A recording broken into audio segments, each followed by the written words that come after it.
Hi, welcome back to Tom's Life. Today we are making chicken and spinach saag.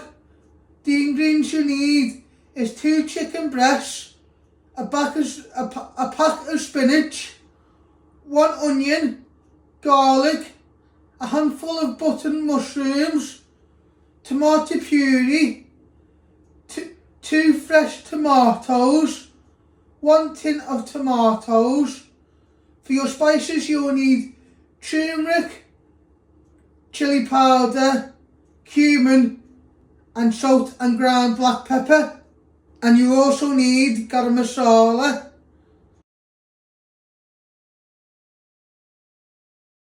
So first step, I'm going to prep all my raw ingredients, the chicken. So first step, we're going to prep our raw chicken. With your knife you just want to finely slice it into thin little pieces. Always remember to move your fingers out the way.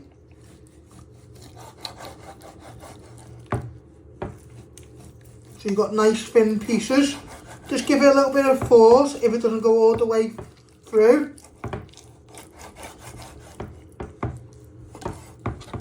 So you just keep slicing them till you have cut them all.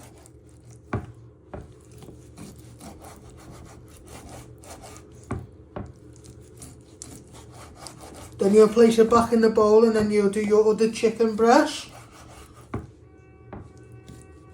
So you have to just finish your chicken breast like that. Once you've got them all nicely sliced, you get your mixing bowl, you place them back in, and then you'll do your other chicken fillet. So next step, we're going to prep our 2 fresh tomatoes. You first want to chop them down the middle. You want to flatten them, and then you want to slice them into 3 like that, and then you just want to slice them into pieces just like that. I show you again. So you're just giving them a slice. Don't worry if the juice pops out.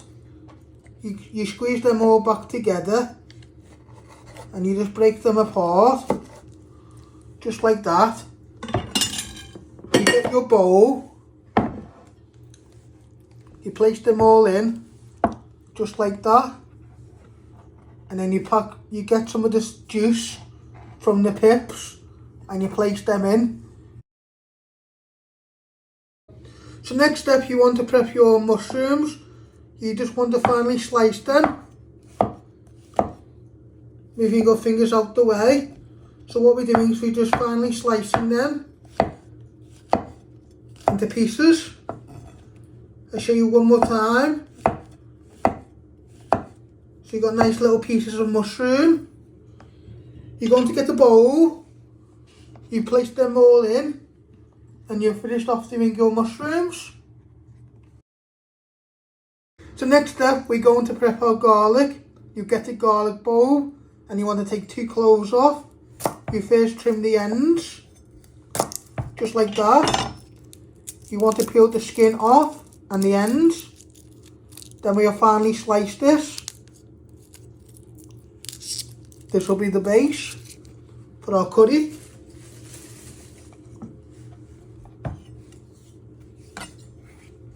Now you want to place your knife on top of your garlic. You want to press down pretty well. Slice it one way, keep it all together, and then you just want to finally chop it into little pieces.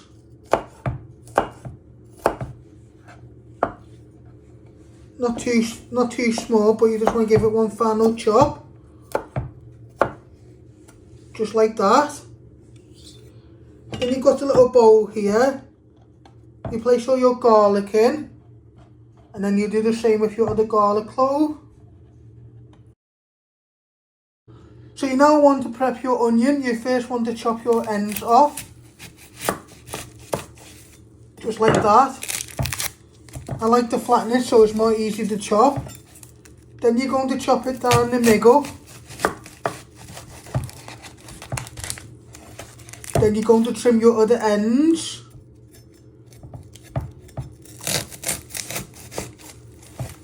You want to take 2 layers of the skin off, just like that. Then you want to first slice it one way, not all the way through, but with your fingers out the way. Then you turn it around, and then you just want to finely chop it, go all the way through. If it hasn't gone all the way through, just give your knife another chop.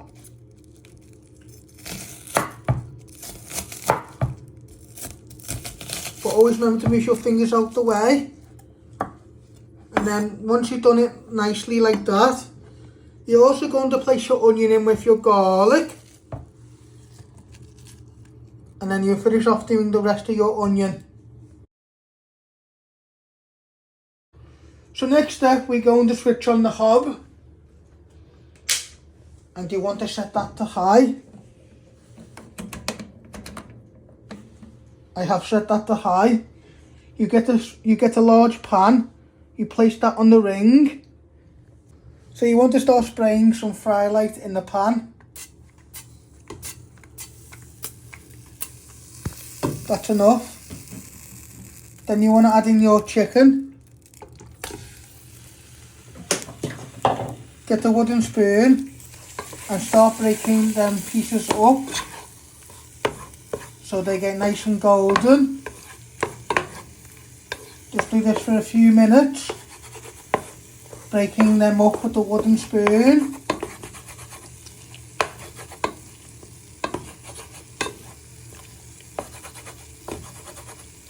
So like that, we just start to cook them 3 to 5 minutes. So they start to cook all the way through. Just using the back of the wooden spoon to break any of the big pieces if not stuck together. So as you can see, the chicken is now getting nicely coated and cooking. You're going to get your onion and garlic. So I've got my onion and garlic. You're going to place all that in with the chicken and get all that out and let that sweat in with your chicken juice. Give flavour to the pan.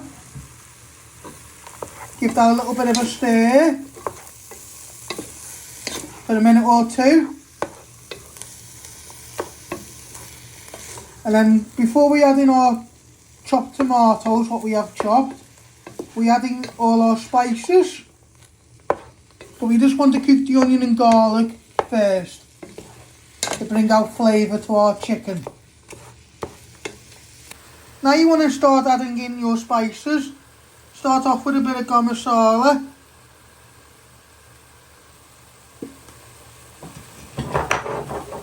A little pinch of Tumeric.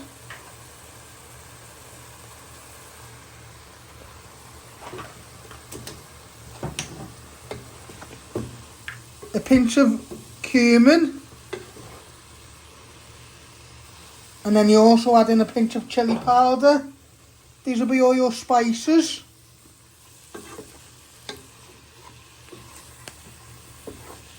And you're also going to add in at the same time your chopped tomatoes.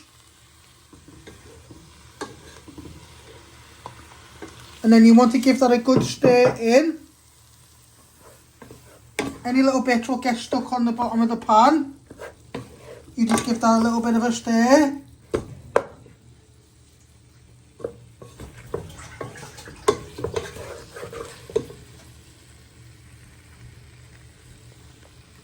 So with all your spices and you've added in your chopped tomatoes, what you've chopped, you want to give that a little bit of stir.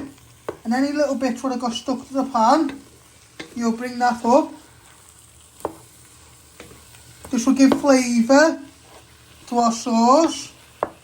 And then in a minute you add in your mushrooms, your tinned tomatoes and your spinach. And then before you put the lid on, you add in a squirt of tomato puree and some seasoning. But we're just stirring in our spices and our chopped tomatoes, what we have chopped, to give flavour to the pan. Now you want to add in your tinned tomatoes, get it all out, to give some juice and flavour. So you give that a little bit of a stir, and then in a minute we're adding our mushrooms and spinach. Don't worry if we're adding in our mushrooms and spinach last, the steam will help it cook. And then today I'm making a chicken saag curry, and if you've got anyone who's a vegetarian, you can buy some corn chicken and make it the same recipe. So we're just stirring in the tomatoes for a minute or two, so they start to loosen the sauce, and then we add in our spinach and mushrooms and seasoning. Now you're going to add in your mushrooms and spinach. So you first add in your mushrooms, and you want to get your bag of spinach. You want to add in the full bag because it will sweat down from the steam. Get it all out, just like that.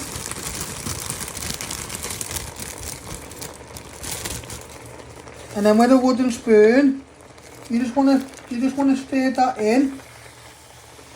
It'll start to sweat and break down, but don't worry if it's over hanging out the pan. That will just take a few minutes to sweat down.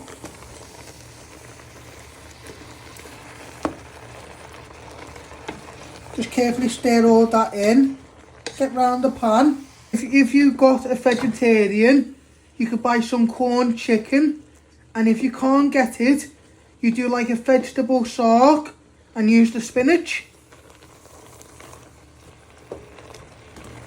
You want to add in a squirt of tomato puree, just like that. Now you want to add in some salt and ground black pepper. You're first going to start off with some salt.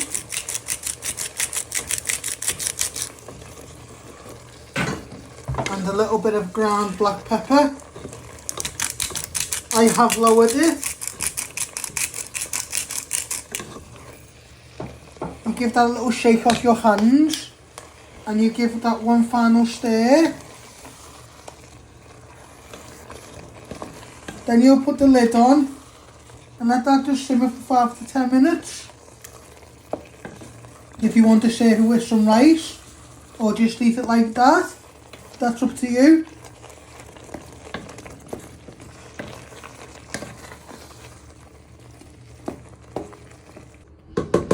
So what you're going to do is you're going to take your wooden spoon out, you're going to put the lid on, let this simmer for 5 to 10 minutes.